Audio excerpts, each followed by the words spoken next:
꼭 부탁드리고 많은 응원 부탁드리도록 하겠습니다. 저희는 첫 번째 이슈로 한번 넘어가 보겠습니다. 오늘 오후 6시 30분입니다. 이 오늘 발표가 이제 되는 거죠? 예, 오늘 발표가 되고요.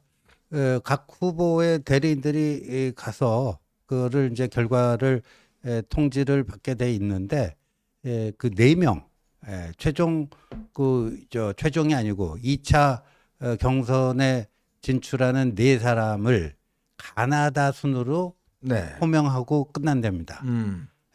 그러니까 순위와 득표율은 공개를 안 하는 걸로.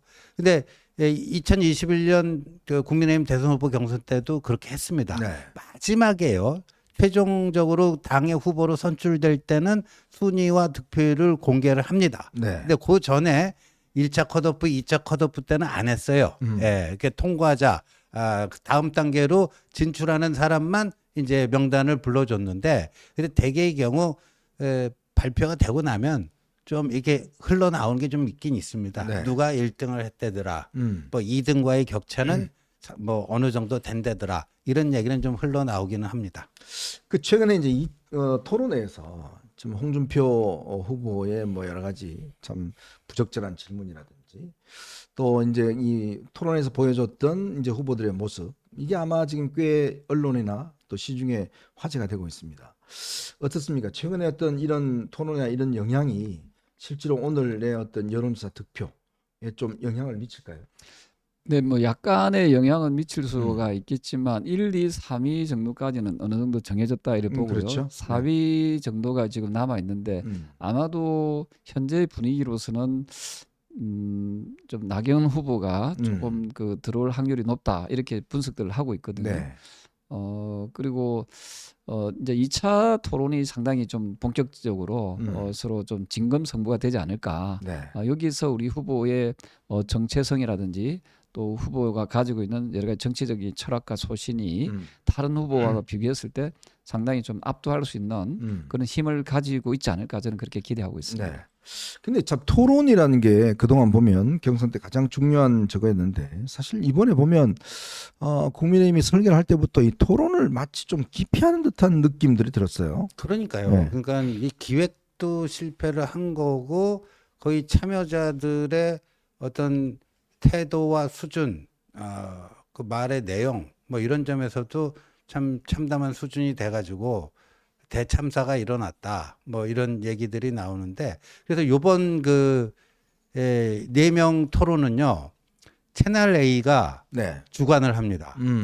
채널 A가 당에 그 기획안을 올려서 당에서 그걸 채택을 해가지고 네. 그 주관사는 채널 A가 되었고 목요일, 금요일 이렇게 하는데 저 4명이 이제 압축될 거 아닙니까? 네. 그럼 4명이서 각자 자기가 맞짱 토론을 하고 싶은 나머지 3명 후보 중에 1명을 지정을 합니다. 네.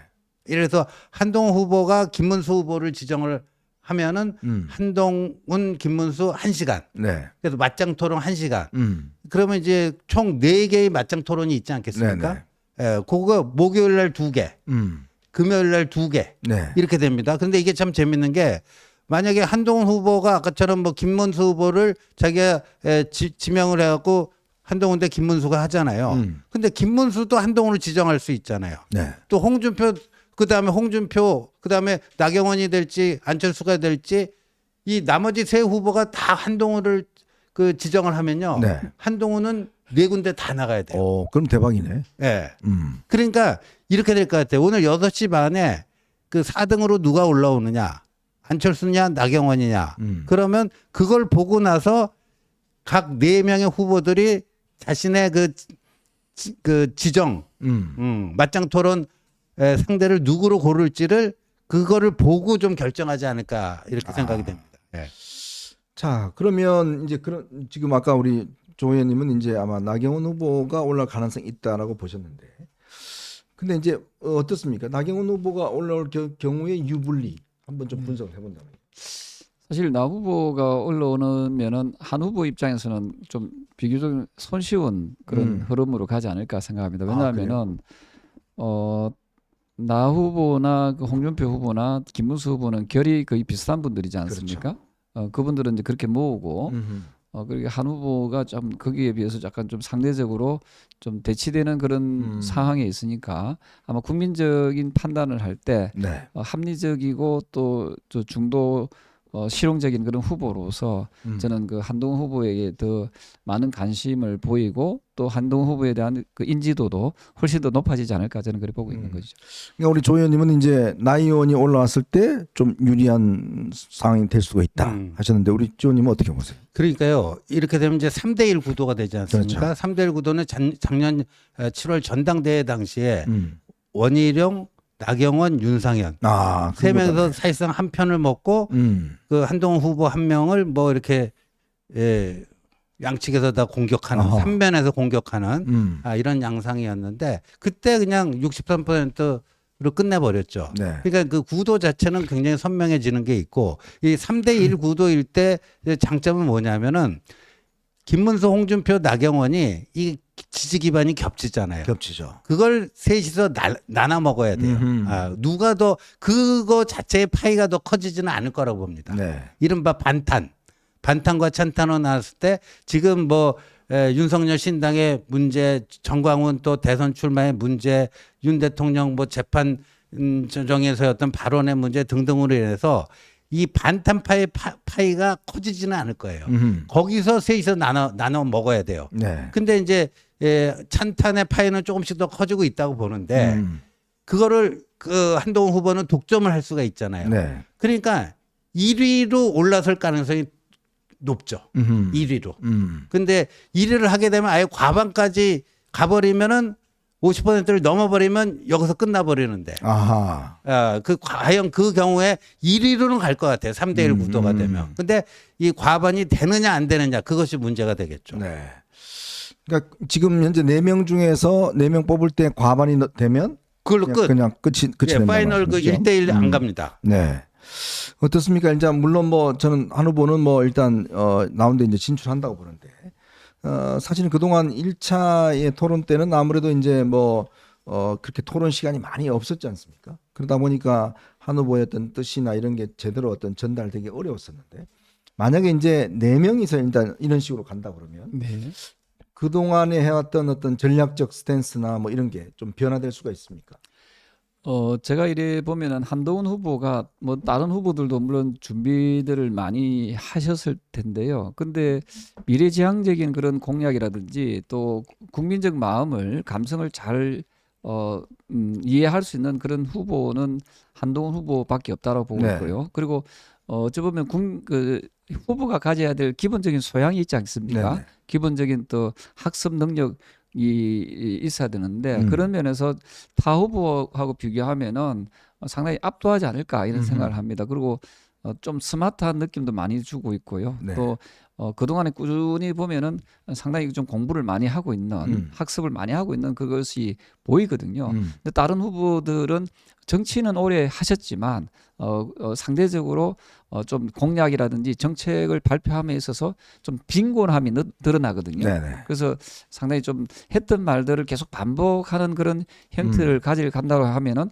한동훈 후보는 새로운 주제를 가지고 계속해서 좀 치고 나가는 그런 아주 강점이 있기 때문에 한동훈 후보의 토론이 이어지면 이어질수록 훨씬 그 격차는 벌어질 수밖에 없는 그런 상황으로 이어지고 좀 바라건대 1대3의 어떤 그런 구도가 형성이 된다면은 의외로 우리 존경하는 당원들과 국민들께서는 전략적 선택을 통해서 그냥 2차전에서 끝을 내려고 할 수도 있지 않을까 생각합니다. 자, 근데 이제 문제는 뭐냐면 아무래도 이제 그런 질문들이 있을 거 아니에요. 윤 대통령의 관계라든지 그다음에 이제 윤 대통령의 뭐 어떤 탈당 문제라든지 뭐 신당 문제라든지 이런 것들이 이제 2차 토론에서는 굉장히 이제 아마 많이 다뤄지고 1차 때보다는 또 시간도 많이 이제 할 네. 것이고 그러니까 그런 부분에 대한 입장들을 1차 때보다는 좀 더 분명하고 뭐 이렇게 해야 된다는 뭐 주장도 있고 뭐 아니면 그냥 두루뭉실 넘어가야 된다는 주장도 있는데 어떤 전략을 아마도 그 한 후보가 방어적으로 좀 수세적으로 이렇게 준비를 하더라도 상대 후보들이 거기에 대한 분명한 그 입장 표명이라든지 어떤 공격을 질문을 할 가능성이 많이 있거든요. 그렇죠. 따라서 저는 한동훈 후보가 보여주는 한동훈만의 그런 고유한 색깔을 가지고 당당하게 선명하게 가는 것이 저는 득표 전략에 훨씬 더 도움이 된다 이렇게 보고 있거든요. 지금 많은 시민들, 특히 보수를 지지했던 많은 시민들조차도 윤석열 전 대통령의 행동들, 특히 헌법재판소에서 8대 0으로 전원 일치로 파면된 부분에 대해서 상당히 충격을 받았습니다. 그렇죠. 아, 이거 잘못했구나. 비상계엄이 잘못됐다는 것을 이렇게 인식시키고 각인되는 시점이거든요. 그래서 저는 12월 3일 날 한동훈 대표가 어떤 했던 행동, 아주 위헌적이고 위법적인 비상계엄을 위해서 막기 위해서 용감하게 국회의사당으로 갔던 그 모습과 그 4월 4일 헌법재판소에서 8대 0이라는 전원일치에서 윤석열 전 대통령을 파면시킨 것은 저는 일치된 하나의 맥락으로 봐야 됩니다. 네. 그래서 이 부분에 대해서 저는 우리 보수 쪽에 있는 많은 국민들과 시민들 역시도 이렇게 가서는 안 되지 않을까. 정말 한동훈 대표를 통해서 보수가 재건되고 또 정권을 재창출함으로써 우리가 정말 국민들이 원하는 그런 보수 정권을 다시 세우자 하는 것이 그 열망이 이번 2차전에서 정말 발빠르게 어떤 그 나타난다면은 저는 한동훈 후보의 어떤 가반 이상의 득표도 가능하지 않을까 저는 그렇게 봅니다. 이게 이제 그런 거예요. 네. 이제 좀 더 선명성 있게 치고 나가야 된다라는 이제 일각의 그렇죠. 주장이 있고 또 일각에서는 이제 워낙 보수 지지자분들이 이제 그래도 아직까지 좀 마음이 이제 그 배신자 프레임도 있고 하니까 조금 더 이제 두리뭉실하게 가자 뭐 이런 주장도 있고 한데 그 김종인 위원장 같은 경우는 이제 확실하게 좀 이제 윤 대통령하고는 좀 선을 그어야 된다. 네. 이런 이야기도 하셨지 않습니까? 그걸요 이렇게 봤으면 좋겠는데 저는 그 일요일에 있었던 비조 토론회 네. 이렇게 봐야 됩니다. 논지와 논지는 선명하게 갖고 가야 돼요.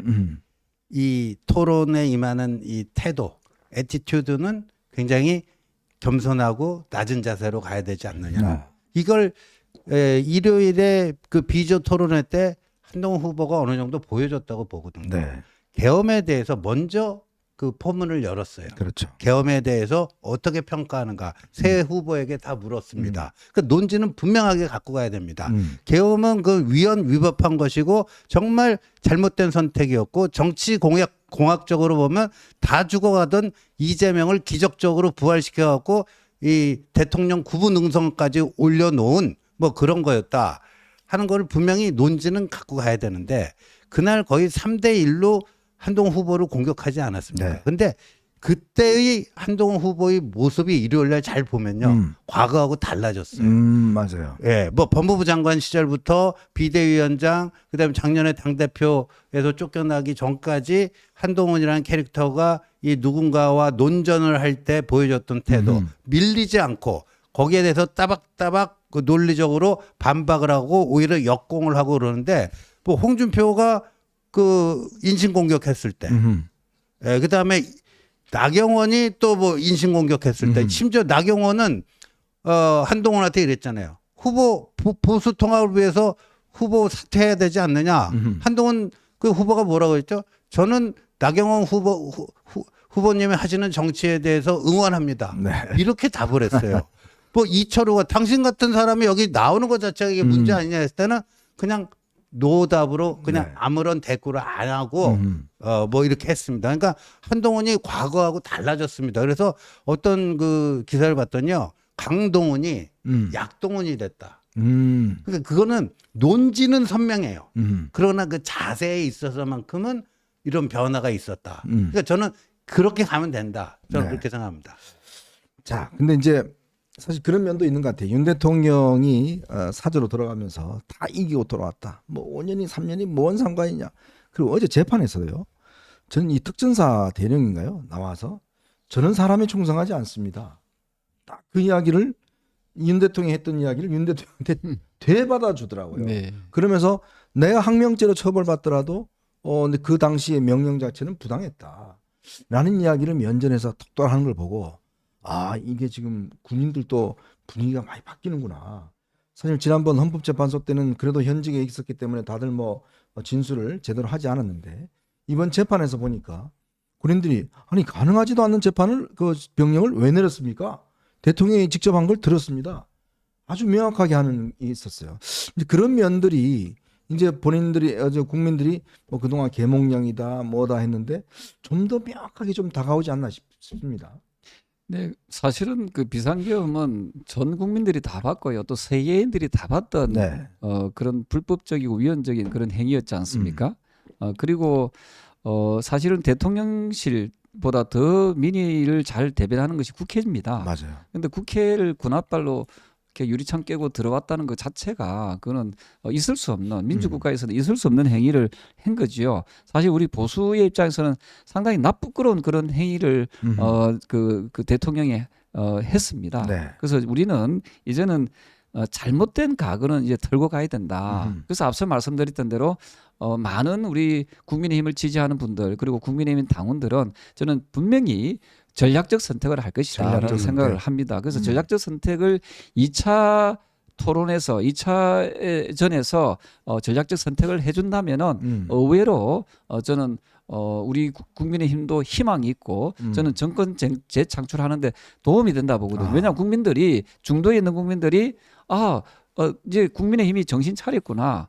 이제 국민의힘이 바른 길을 가려고 하는 그런 어떤 집단이구나라고 판단하게 되면은 본선에서도 우리는 해볼 만한 그런 희망으로 이어질 가능성이 매우 높다는 거지요. 네. 그래서 2차전에서의 가반 이상의 획득은 상당한 의미를 저는 부여할 수 있다 이렇게 보고 있습니다. 저 조경태 의원님 말씀에 한마디 더 붙이자면요. 민주당의 대선 후보가 다음 주 초에 결정이 됩니다. 그렇죠. 28일인가요? 근데 이 국민의힘은요.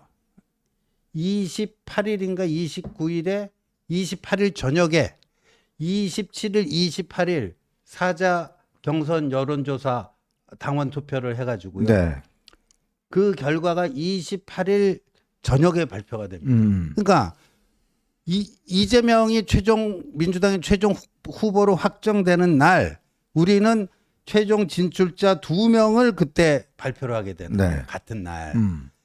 그리고 만약에 그 과반 득표자가 없을 경우에는 2명이 최종 결선에 나가서 5월 3일 날 결정이 됩니다. 네. 근데 지금 우리 조경태 의원님 말씀처럼 우리도 4월 29일 날 3차 경선 진출자 발표 이렇게 돼 있잖아요. 네네. 2인. 그렇죠. 27일, 28일 해가지고. 저게 50% 넘으면 그냥 끝나는 거예요. 그러니까요. 네. 근데 만약 저기서 과반 득표자가 한동훈이 나서 끝나잖아요. 그러면요 어떻게 되냐면 이재명과 거의 동시에 여야의 대선 후보가 결정이 됩니다.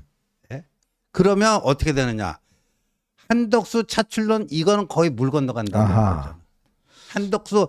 한동훈이 저 29일 날 국민의힘의 최종 후보자 2차에서 과반 득표로 딱 결정된 순간 한덕수 차출론은 그냥 그걸로 동력 상실 이렇게 되면서 아주 이 대선 국면이 저는 급변할 것이다. 그래서 2차에 가면은 정말 보수의 전략적 선택 이게 어디로 갈 것인가 이게 중요하다고 봅니다. 우리 조 의원님도 이제 선거를 많이 치러보셨으니까 선거라는 게 사실 기세 싸움인 측면이 있잖아요. 상대방에 대해서 이제 정해지면 또 분위기가 어떤 면에서 급변할 수가 있고 며칠 만에도 네. 어떻습니까? 이게 선거 분위기가 예를 들어서 아까 우리 저 지원님도 이야기했듯이 이재명이 이제 이 후보로 뽑힌 날 만약 국민의힘도 상당히 한쪽으로 전략적 선택을 한다고 그러면 이게 정말 예상하기 어려운 상황으로 가는 거 아닌가요? 그 지금은 솔직히 말씀드려서 그 하나의 그 거인 민주당의 하나의 거인과 국민의힘의 이제 4명으로 추려진다 했을 때 네. 4명의 난쟁이가 되겠죠. 네. 근데 그 난쟁이 중에서 특출한 한 사람이 그 국민적 신임을 얻게 된다면은 저는 그 어떤 극적인 역전 승리가 가능하다고 보거든요. 네. 그게 과거에 미국에서 있었습니다. 미국 대선에서 빌 클린턴이 대통령 될 때 그 네. 4명의 난장이라는 그런 표현을 썼었거든요. 그 당시에 클린턴 대통령이 될 거라고 누구도 예측하지 못했지만은 아칸소스 주지사가 예, 문제는 그 경제야라는 그런 네. 표현을 통해서 바보야. 문제는 예, 경제야. 그런 표현을 통해서 극적인 역전을 하지 않았습니까? 저는 우리 보수가 다시 어떤 정권 재창출을 하기 위해서는 이런 극적인 효과가 있어야 되고 그리고 이런 극적인 효과를 만들어내기 위해서는 상대 후보로부터 어떤 그 프레임에 대해서 자유로울 수 있는 사람이 돼야 됩니다. 그 중에 가장 큰 게 뭐냐면은 내란에 대해서 비상계엄에 대해서 자유로울 수 있는 후보야만이 상대의 프레임에서 자유로울 수 있겠지요. 그리고 상대는 또 사법 리스크가 있는 분이잖아요. 맞아요. 그러니까 상대는 리스크가 있는 분이지만은 우리 쪽은 리스크가 아예 없는 후보 그리고 미래를 향하는 후보라면은 그러면 아주 감동이지요. 그리고 한동훈 후보의 장점은 뭐냐면은 감동을 줄 수 있는 후보라고 생각을 합니다. 그것을 몸소 보여준 것이 뭐냐면 본인이 선거를 진두지휘하실 때 그때 비례대표를 갈 수 있었음에도 불구하고 본인은 국회의원을 안 했지 않습니까? 그렇죠. 자기 희생을 통해서 어쨌든 국민의힘을 살리려고 노력했던 분이고요. 그리고 이번에 또 대선 공약을 유심히 보시면은 우리가 6공화국에서 7공화국으로 넘어가야 되지 않습니까? 이 잘못된 권력 구조 때문에 역대 대통령들이 항상 불행한 대통령으로 그래서 외국에서는 우리나라의 대통령이 가장 위험한 직업이라고 하지 않았습니까? 그래서 이 고리를 끊을 수 있는 후보가 바로 한동훈 후보다. 저 한동훈 후보의 대선 공약이 보면은 이 권력 구조를 바꾸기 위해서 본인은 3년 임기의 대통령만 하고 이 권력 개헌을 통해서 권력 구조를 바꾸겠다고 했거든요. 맞아요. 이 부분에 대해서 이재명 후보와는 확실한 차별화가 되기 때문에 저는 중도에 있는 국민들께서 반드시 한동훈 후보가 만약에 결선에 올라가게 되면은 큰 그 기대와 또 감동을 하지 않을까 저는 그렇게 보고 있습니다. 사실 이제 빅텐트 이야기하는데 빅텐트를 치기 위해서도 그 조건은 일단 계엄에 반대한 사람이에요. 그렇죠. 그리고 또 탄핵에 찬성한 사람이어야 돼요. 그렇죠. 그렇지 않으면 빅텐트는 구성될 수가 없습니다. 결국은 새를 키우기 위해서는 그 기본적인 충분 조건이 두 개가 있어야 되는 거잖아요. 네. 네, 그래서 저 빅텐트도요 2가지 종류가 있다라고 보는데 처음에 뭐 대선 주자급들을 다 한 군데로 다 모아서 빅텐트 안으로 다 들어오게 해서 거기서 뭐 경선을 치러서 한 명을 뽑아내는 그런 식의 빅텐트가 있을 수도 있고요. 근데 지금 이른바 한덕수 그분은 좀 이따 얘기하겠지만 이 빅텐트 안으로 안 들어왔잖아. 이게 국민의힘이라고 한 텐트 안에 안 들어왔잖아요. 그러니까 우리가 여기서 생각할 수 있는 거는요. 일단 국민의힘이라고 하는 여기서 이제 한 명이 딱 뽑히잖아요. 그 다음에 해야 될 거는 한덕수처럼 무소속으로 나온다 이런 거 상대하고 있으면 하세월이에요. 그러니까 대선 후보로 나오지 않을 분들 중에서 우리가 같이 해야 될 분. 예를 들면 DJP를 참고하면 돼요. JP는 자기가 대선 후보로 나오지 않았잖아요. 그러나 그 엄청난 정치적 지분과 영향력을 갖고 있는 사람으로서 DJ 집권에 자기가 같이 보탠 거 아닙니까? 그런 식의 빅텐트를 만들어야지 똑같이 후보자를 두고 누가 될지 모르겠다 하는 그거 하면요. 이제 5월 3일 날 후보 선출되면 꼴랑 그 30일 남는데 그거 하고 있을 시간이 어디 있습니까? 네. 자, 이제 우리가 좀 전에 이야기 나왔던 두 번째 이슈로 한번 넘어가 보도록 하겠습니다. 지금 이제 이 장외의 큰 변수는 한덕수 대행의 출마 여부인 것 같습니다. 자, 이 문제를 한번 이야기를 해보도록 하겠습니다. 여러분 보시면서요, 구독과 좋아요, 알림 꼭 부탁드리고 많은 응원 부탁드리겠습니다. 자, 오늘